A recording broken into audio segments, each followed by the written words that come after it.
మనతో పాటు వైసీపీ నుంచి బొట్ల రామారావు గారు అందుబాటులో ఉన్నారు. నమస్తే రామారావు గారు. నమస్కారం అండి. సో చెప్పండి, ఏంటి దాదాపుగా కేంద్రం 4285 కోట్లు కేటాయించింది అమరావతి కోసం. టీడీపీ వాళ్ళు మీలాగా టైం వేస్ట్ చేయకుండా 3 రాజధానులని అంతా గేమ్ చేసి మొత్తం రాష్ట్ర పరువు మొత్తం దేశంలో తీశారని చెప్తున్నారు. అలా కాకుండా మేము పూర్తి స్థాయిలో పూర్తి చేసి చరిత్ర నిలిచిపోయేలా ప్లాన్ చేస్తాం అంటున్నారు. ఏమంటారు మీరు మరి? వీళ్ళు ఇప్పటికే సూపర్ 6 పథకాలు ఎగ్గొట్టారండి. మళ్ళీ ఎక్కడికో పోతారు బాబు? అడిగిందా నీకు చెప్పయ్యా? విజయభాస్కర్ గారు అడిగిందా? అబద్ధాలు మళ్ళీ మాట్లాడుతున్నారు. ఎవరు అబద్ధాలు మాట్లాడితే అబద్ధాలని అందరినీ ప్రతి డిబేట్ లో అబద్ధాలు అంటావు. మీకంటే అబద్ధాలు చెప్పేది మీకంటే క్రిమినల్స్, మీకంటే దోపిడీదారులు, మీకంటే ఎవరయ్యా బాబు? దేశం అంతా కోడైపోతుంది ఇంటర్నేషనల్ లెవెల్లో. చెప్పిందే వేదం. ఇక్కడ ఎట్లా అయిందంటే కూటమి ప్రభుత్వం ఒక రకమైనటువంటి ఈ చంద్రబాబు నాయుడు నేతృత్వంలో మేము చెప్పిందే వేదం అంటారు. ఈయన కూడా మొన్న ఈ మధ్య మాట్లాడారు. శివరామకృష్ణ కమిటీ కూడా అన్నాడు. ఏమంటున్నానంటే ఇప్పుడు మీరు వేసినటువంటి ప్రశ్నలే మేము వేసేది కూడా ఏంటంటే, ఇక్కడ శివరామకృష్ణ కమిటీ రాజధాని కోసం కొన్ని ప్రతిపాదనలు చేసింది, డివేట్ చేశారు. ఓకే, మీరు 33,000 ఎకరాలతోటి ల్యాండ్ పూలింగ్ స్కీమ్ తీసుకొచ్చి ఇది ఏమన్నా కేంద్ర ప్రభుత్వం మీకు ఏమన్నా ఆమోదం వేస్తుందా? వాళ్ళు ఏమన్నా మీరు చేయమని చెప్పినారా? మీరు మీ యొక్క సౌలభ్యం కోసం ఏదైతే ఓటుకు నోటు కేసుని తప్పించుకోవడానికి హడావిడిగా వచ్చి తాత్కాలిక సచివాలయం చేసి ప్రజలెత్తిన టోపీ పెట్టారు, ప్రజలెత్తిన భారం పెట్టారు. నోటు కేసులో చంద్రబాబు నాయుడు మీద కేసు కొట్టేశారు, గుర్తుందా మీకు? కేసు కొట్టేశారు. మీరు ఆగండి, మాట్లాడుతూ ఆగండి.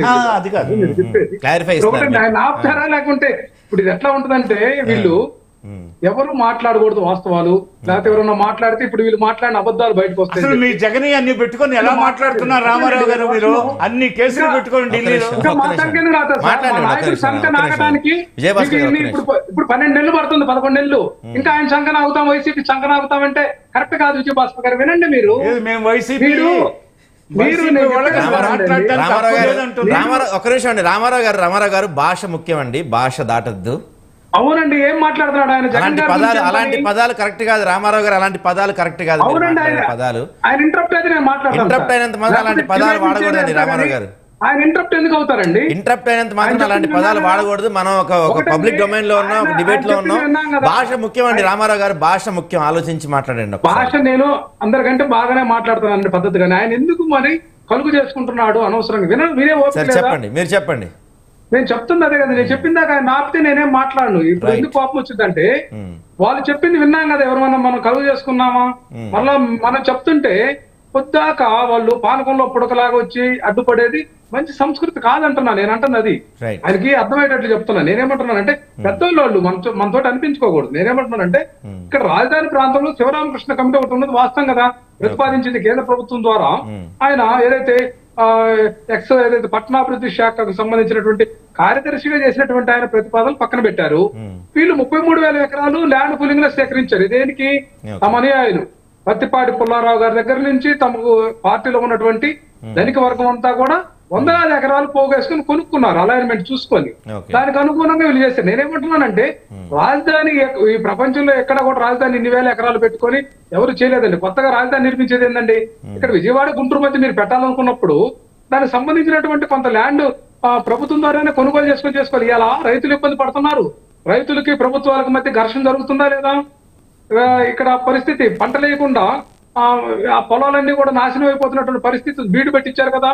నిదానంగా డెవలప్ కావాలి. ఈ రాష్ట్రము ఆర్థిక పరిస్థితిని బట్టి ఏం చేయాలి అనేది ఒక ప్రణాళిక ఉండాలి. ఇక్కడ చంద్రబాబు నాయుడు గారు అమరావతి రాజధాని ప్రతిపాదన అంశంలో కానీ దాన్ని నిర్మించేటటువంటి అంశంలో కూడా ఈ రోజు కూడా పారదర్శకత కానీ లేకపోతే ఖచ్చితమైన ప్రణాళిక కానీ లేదు. 33,000 ఎకరాల్లో ఇవాళ చూస్తున్నామండి 6 రిజర్వాయర్లు కట్టి 4 ఏదైతే pumping house lift irrigation system లో పెడుతున్నారు. అంటే రాజధానిలో ఖచ్చితంగా వరదలు వస్తాయి. రాజధాని మునక ప్రాంతము, రాజధాని సాయిల్ లూజ్ సాయిల్. ఇక్కడ కన్స్ట్రక్షన్ వీళ్ళ ఆలోచన అంతా కూడా మేము పట్టుకున్న కుందేలకి 3 కాళ్ళు అనే విధానం తప్పితే వాస్తవాలు చెప్పమనండి. 6 రిజర్వాయర్లు కట్టాలని ప్రతిపాదన లేదా? లిఫ్ట్ పెట్టి బయటికి వాటర్ పంపింగ్ చేయాలనే ప్రతిపాదన ఉందా లేదా? ఇదంతా కూడా చేస్తున్నారు. ఇదంతా కూడా ప్రభుత్వ ధనం. మీ ఇష్టం వచ్చినట్టు చేయడానికి మీరేమి మహారాజులు కాదు. మరి రామారావు గారు ఒక చిన్న క్వశ్చన్ అండి, మధ్యలో ఇంటరప్ట్ చేస్తున్నందుకు సారీ. మరి అదే విధంగా ఎంతో కోట్లు ఖర్చు పెట్టి అమరావతిలో ఎంతో కొంత మొదలు పెట్టారు. అవి టెంపరీ బిల్డింగ్సా వాట్ ఎవర్ కొంత మొదలు పెట్టారు. ప్రభుత్వ ధనంతో ప్రజల సొమ్ముతో మొదలు పెట్టారు. వాటిని మీరు ఏ రకంగా మీరు వాటిని పక్కన పెట్టేసి 3 రాజధానుల అంశంతో మీరే అంశంతో ఏ కమిటీ సిఫార్సు వెళ్ళారు మీరు 3 రాజధానులకి? అంటే ఇంకో మాట అన్నారు మీరు, ఇంకో మాట, ప్రపంచంలో ఎక్కడా కూడా ఏ రాజధాని కోసం ల్యాండ్ సేకరించలేదన్నారు. ప్రపంచంలో ఎక్కడా కూడా దాదాపు 3 రాజధానులుగా ఏ దేశం ఏ రాష్ట్రం ఎక్కడా చేయలేదండి. ఇప్పుడు వీళ్ళ హడావిడితోటి మీరు ఒకటి ఆలోచించాలండి. నేనేమన్నానంటే దీనికి మొత్తానికి సొల్యూషన్ ఎవరండి? పెద్ద తలకాయగా ఉన్నటువంటి కేంద్ర ప్రభుత్వం చేయాలి. దానికి ఫండింగ్ కానీ రాజధాని భూమికి కొనుగోలుకి మనకు ప్రత్యేకమైనటువంటి ధన సహాయం చేయాలి రాజధాని కోసం. ఎందుకంటే మనం ఆల్రెడీ ఎస్టాబ్లిష్ అయినటువంటి రాజధానిని వదులుకొని వచ్చామండి. వీళ్ళు ఇదే మనం మాట్లాడుతుంటే వాస్తవాలు మాట్లాడుకుని రెక్టిఫై చేసుకుని ప్రభుత్వంలో పెద్దలు కానీ ఆ పార్టీలో అధికారంలో ఉన్నటువంటి నాయకులు కానీ దాన్ని రెక్టిఫై చేసుకుని కేంద్ర ప్రభుత్వం నుంచి నిధులు తీసుకురావాలి. మన బడ్జెట్ చూసాం కదండి ఎంత పేలవంగా ఉందో. ఆంధ్రప్రదేశ్ కి ఏమన్నా ఈ యొక్క కొత్త రాష్ట్రం నవ్య ఆంధ్రప్రదేశ్ ఏదైతే ఆర్థిక పరంగా ఎంతో దుర్లభంగా ఉన్నటువంటి ప్రభుత్వానికి మద్దతుగా కేంద్ర ప్రభుత్వం డబుల్ ఇంజిన్ బాగానే ఇచ్చారు కదండి. అమరావతికి దాదాపు కొన్ని లక్షల కోట్లు ఇచ్చారు, పోలవరంకి లక్షల కోట్లు బాగానే ఇచ్చారు కదా బడ్జెట్ లో. ఎక్కడండి పోలవరం ప్రాజెక్టు జాతీయ ప్రాజెక్టుగా మనకి ప్రకటిస్తే దాన్ని కేవలం కమిషన్ కోసం కక్కుర్తిపడి దాన్ని కూడా అరకొర పనులు చేసి దాన్ని అంతా కూడా కొరతలో కొట్టుకుపోతే అది ఇప్పుడు కూడా మూలన పడి ఉంది. పోలవరం ప్రాజెక్ట్ కి సంబంధించి ఏదైతే స్పిల్వే పనులు చేయకుండా రాక్ఫిల్ డ్యాములు కట్టకుండా మెయిన్ డ్యామ్ సంబంధించిన డయాఫ్రామ్ వాల్ కట్టి అదంతా కూడా గోతులు పడి కొట్టుకుపోయి ఇదంతా టెక్నికల్ గా ఇష్యూ అయింది కదండి. అది వేరే. అమరావతి విషయంలో కూడా నేనేమంటానంటే వీళ్ళు అనాలోచితంగా నిర్ణయం తీసుకున్నారు. అయితే మన కరోనా ఎఫెక్ట్ వచ్చింది. రాష్ట్ర ప్రభుత్వం కొన్ని ప్రాధాన్యతలు తీసుకుందండి. ఏదైతే డీబీటీ పద్ధతి ద్వారా 2,73,000 కోట్ల రూపాయలు అర్హులైనటువంటి ఈ రాష్ట్రంలో అర్హులైనటువంటి అన్ని కుటుంబాలకు అందించేటటువంటి నిర్ణయం అంటారు.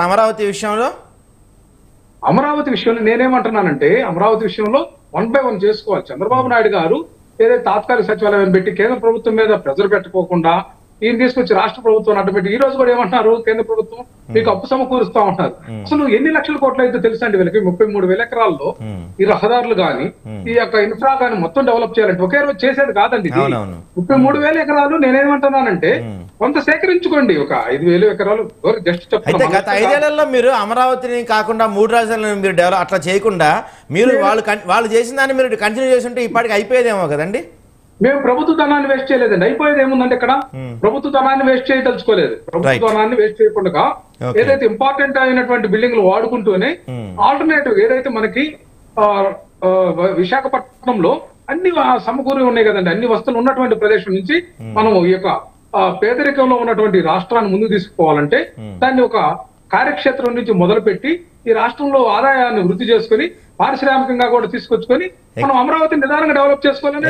అంటే రామారావు గారు పేదరికం అంటున్నారు. ఎగ్ పఫ్లకి ఏదో 50 కోట్లు ఎంత ఖర్చు అయిందంటగా గతంలో ప్రతిపక్షాలు చెప్తున్నారు, నేను అంటలేదు. అసలు ఇవన్నీ అబద్ధాలండి. అట్లా అనుకుంటే రామోజీరావు సంస్మరణ సభకి 10 కోట్లు ఖర్చు అయినాయి కదండి. మనకేం పని అండి? రామోజీరావు సంస్మరణ సభ 10 కోట్లు